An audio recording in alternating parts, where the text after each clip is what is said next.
You know the rules. The blown tire should pull him sharply to the right. Do not hesitate.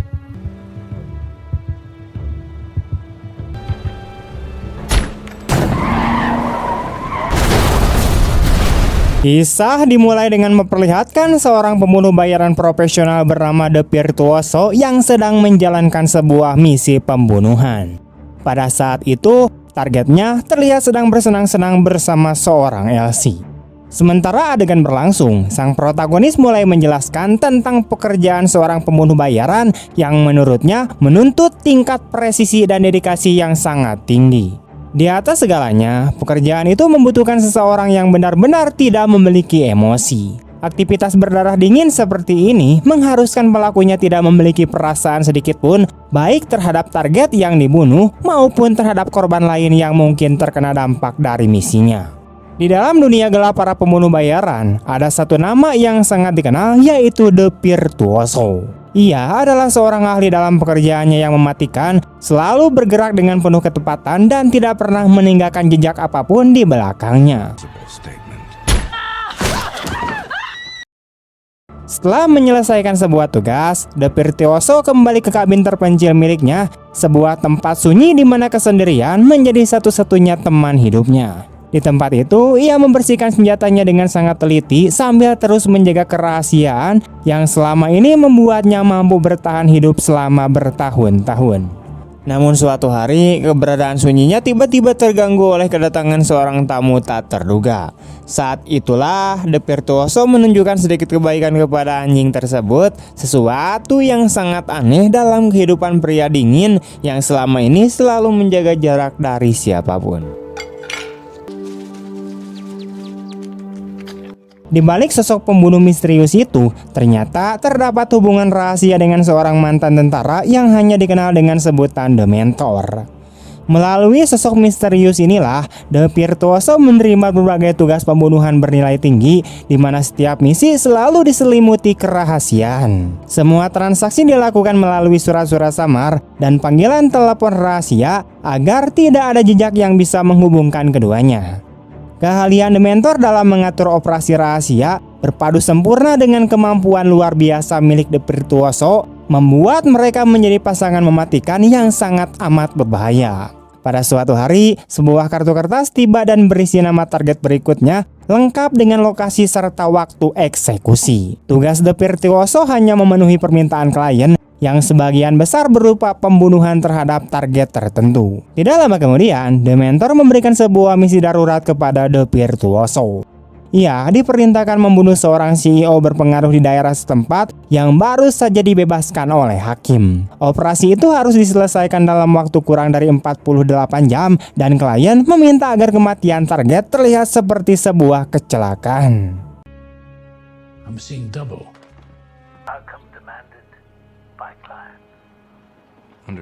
Biasanya, The Virtuoso membutuhkan waktu yang sangat lama untuk merencanakan setiap misi pembunuhan dengan sempurna. Pada keesokan harinya, ia mulai mengikuti targetnya untuk mempelajari seluruh pergerakan pria tersebut. Hingga akhirnya tibalah hari penentuan. The Virtuoso sudah bersiap untuk membunuh targetnya, namun ia melihat seorang anak kecil sedang bermain bola di sekitar lokasi. Meski menyadari keberadaan anak itu, ia memilih tetap fokus kepada target utama. Ia kemudian menembakkan peluru ke arah ban mobil target dan mobil merah itu akhirnya kehilangan kendali lalu menabrak sebuah camper yang langsung terbakar hebat. Namun karena dilakukan dengan tergesa-gesa, misi tersebut justru menjadi kegagalan besar. Insiden itu menyebabkan seorang wanita tak bersalah ikut menjadi korban. Wanita tersebut terbakar hidup-hidup di jalan bersama target yang sedang diburunya. Setelah kegagalan pertama dalam karirnya itu, The Virtuoso mulai merasakan sesuatu yang belum pernah ia rasakan sebelumnya, yaitu penyesalan. Ia tidak mampu melupakan bayangan kejadian tersebut dan suara teriakan anak kecil tadi terus terngiang keras di telinganya. Ia bahkan tidak menjawab panggilan dari The Mentor dan terlihat benar-benar dipenuhi amarah terhadap dirinya sendiri. Beberapa hari kemudian, The Virtuoso bertemu dengan The Mentor di dekat makam ayahnya.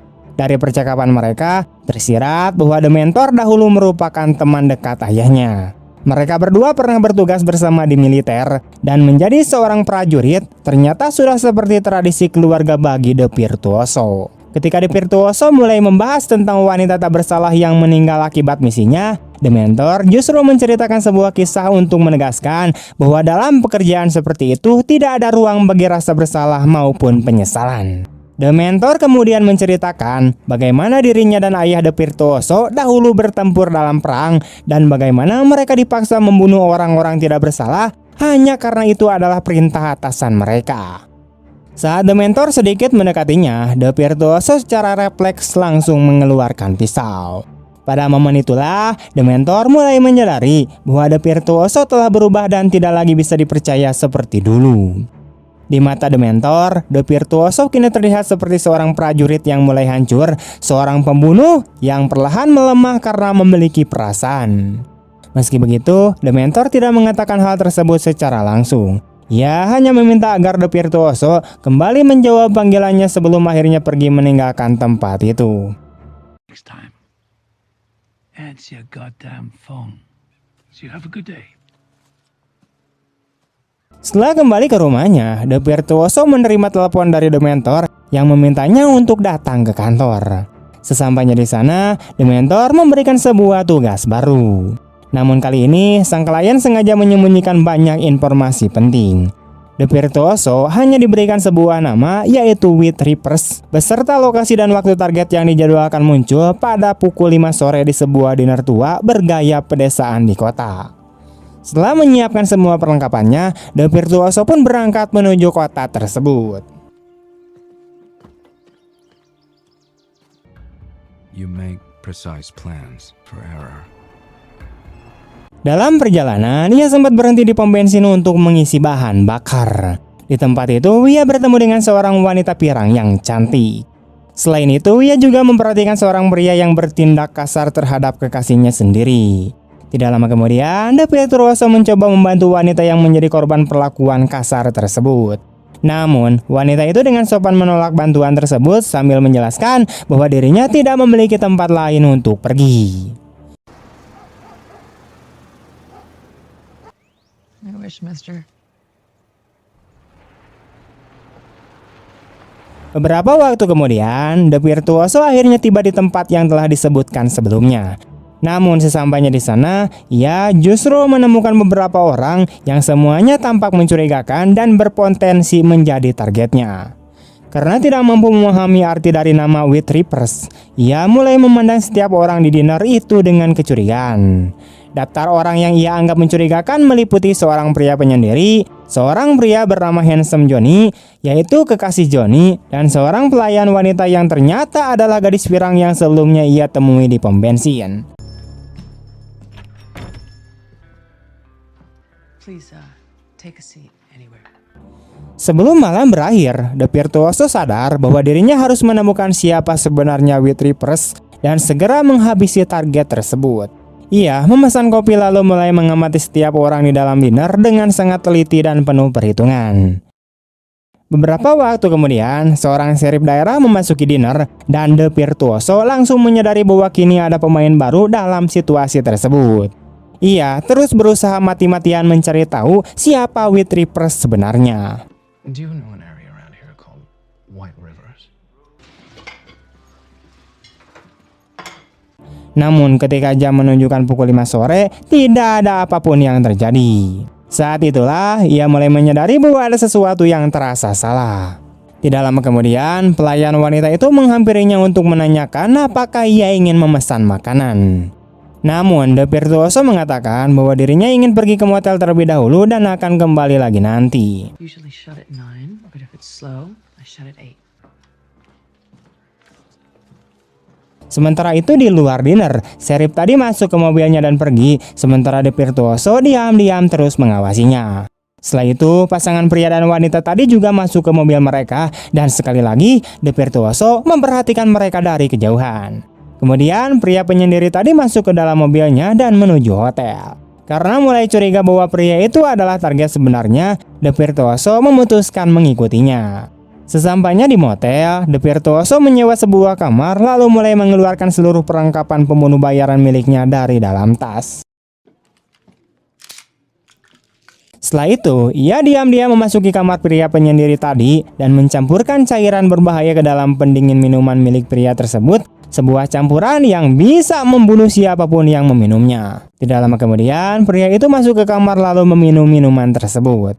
Pada saat itulah, The Virtuoso muncul sambil mendorongkan pistol dan mulai mengajukan beberapa pertanyaan mengenai White Reapers. Namun secara mengejutkan, pria itu sama sekali tidak terlihat ketakutan dan mengaku tidak mengetahui apapun tentang orang yang sedang dicari The Virtuoso. Pria tersebut terus meminum minumannya hingga akhirnya mengalami serangan jantung dan meninggal dunia.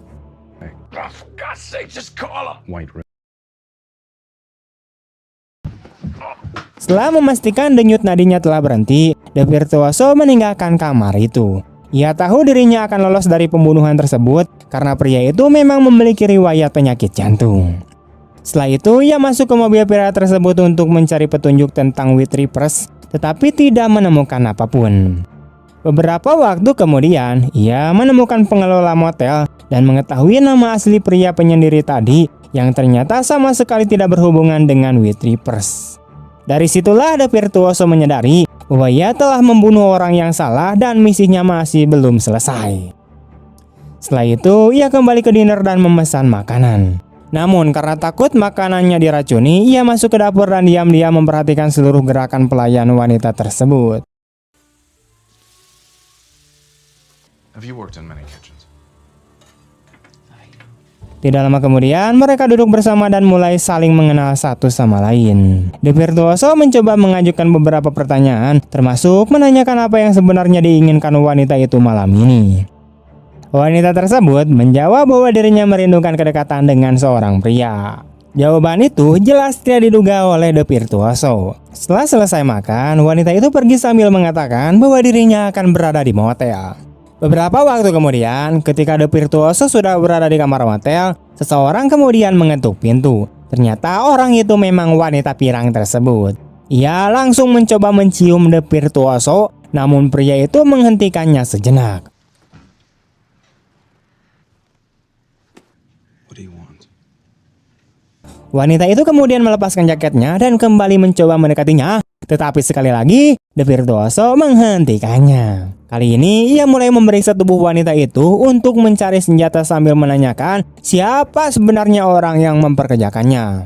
Wanita tersebut tampak bingung sekaligus malu mendengar tuduhan itu. The Virtuoso masih merasa bahwa wanita itu bukan orang biasa, tetapi ia tidak memahami apa sebenarnya rencana wanita itu jika memang tidak membawa senjata untuk menghabisinya. Wanita tersebut akhirnya menjelaskan bahwa dirinya hanyalah orang biasa yang bekerja di diner milik keluarganya untuk membantu kehidupan mereka. Merasa bingung sekaligus malu atas tindakannya sendiri, wanita itu bersiap pergi. Namun The Virtuoso meminta maaf dan memintanya tetap tinggal. Wait. Back inside.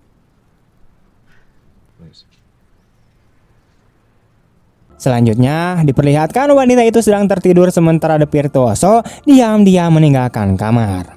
Ia mengambil beberapa senjata dari mobil lalu memutuskan menyelinap ke rumah pasangan yang sebelumnya ia lihat di diner demi mencari petunjuk tentang White Reapers. Saat berada di dalam rumah, ia mendengar suara dari kamar mandi dan langsung menembak begitu melihat sang wanita keluar. Wanita itu segera bersembunyi sementara pacarnya mengambil senapan dan mencoba menembak The Virtuoso.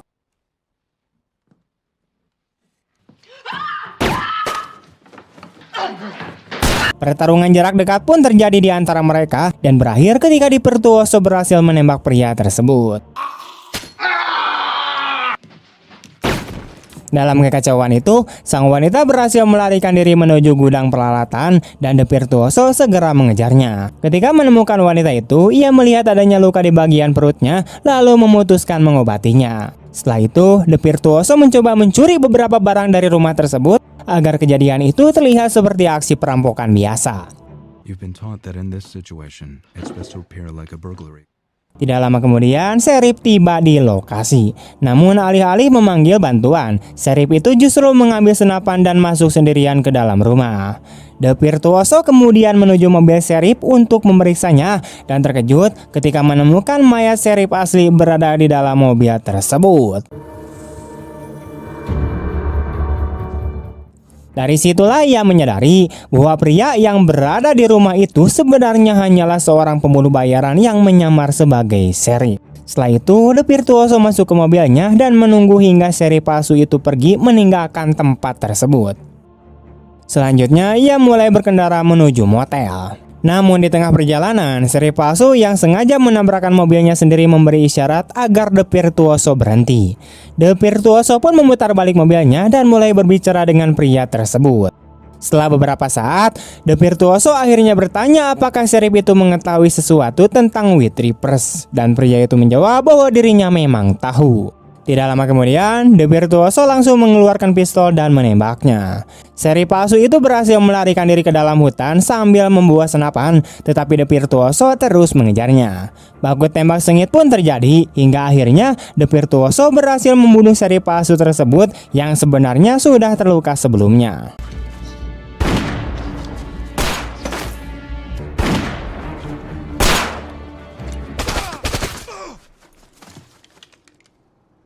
Setelah itu, ia kembali ke mobil dan menelepon Dementor. Ia memberitahu bahwa misinya telah selesai dan dirinya membutuhkan waktu untuk memulihkan diri. Just need some rest. Dementor memujinya dan mengatakan bahwa dirinya sedang menunggu.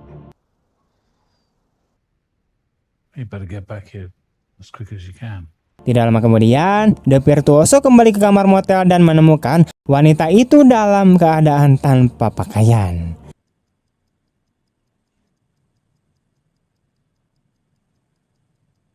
Setelah menghabiskan malam bercocok tanam bersama wanita tersebut, The Virtuoso melihat paspor yang sedikit keluar dari dalam tas wanita itu.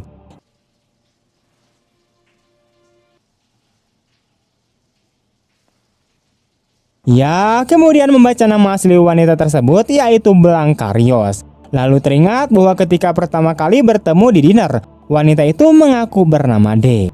Ia juga mengingat detail-detail kecil lainnya, seperti noda darah pada pakaian pelayan dinner dan huruf D yang hilang dari sebuah label.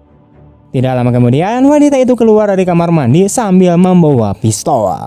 Pada akhirnya, mereka saling berhadapan dan The Virtuoso pun mengetahui kenyataan yang sebenarnya. Semua orang yang berada di dinner ternyata adalah pembunuh bayaran yang disewa oleh Dementor untuk membunuh dirinya. White. My aunt, she's the owner. If she's not well, it's cancer if you really must know. Namun wanita itu memiliki tekad bahwa hanya dirinya sendiri yang akan membunuh The Virtuoso, bukan para pembunuh lainnya. Terungkap pula bahwa wanita tersebut telah membunuh koki dan pelayan asli dinner demi mengambil identitas mereka. Ia kemudian menunggu kedatangan The Virtuoso di dinner tepat pada waktu yang telah ditentukan, yaitu pukul 5 sore. Wanita itu menjelaskan bahwa Dementor ingin The Virtuoso merasa bahagia sebelum mati. Karena itulah ia memilih tidur bersama The Virtuoso sebelum membunuhnya. Sebelum ajalnya tiba, The Virtuoso meminta wanita itu untuk memeriksa bagasi mobilnya. How? Check the trunk of my car, alright. Di dalam bagasi tersebut, ia menyimpan makanan anjing yang sebelumnya ia temukan di rumah kecil di tengah hutan. Wanita itu kemudian membawa kantong makanan tersebut menuju rumah kayu milik The Virtuoso sambil menodongkan pistol ke arah anjing yang ada di sana. Namun pada akhirnya, ia gagal membunuh anjing tersebut dan hanya duduk termenung di kursi.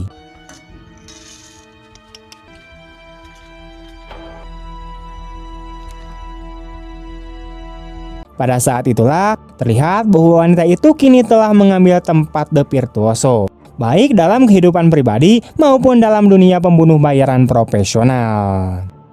Beginilah kehidupan di dunia para pembunuh. Ketika satu pembunuh meninggalkan kekosongan, maka akan selalu ada pembunuh berdarah dingin lainnya yang siap menggantikannya. Tamat! Pesan moral dari film The Virtuoso adalah bahwa hidup yang terlalu lama dipenuhi kebohongan, kekerasan, dan rasa tidak percaya pada orang lain pada akhirnya akan menghancurkan dirinya sendiri. Di dunia nyata, orang yang hidup tanpa hati dan hanya memikirkan pekerjaannya seringkali berakhir kesepian, kehilangan arah, dan sulit membedakan mana musuh dan mana orang yang benar-benar peduli. Kadang saat seseorang mulai memiliki perasaan dan mencoba berubah menjadi lebih manusiawi, justru dunia di sekitarnya tidak memberi kesempatan kedua. Sekian dulu teman-teman untuk video hari ini. Bagaimana tanggapan kalian tentang film ini? Jika kalian suka dengan video ini, jangan lupa untuk like, comment, share kemanapun kalian suka.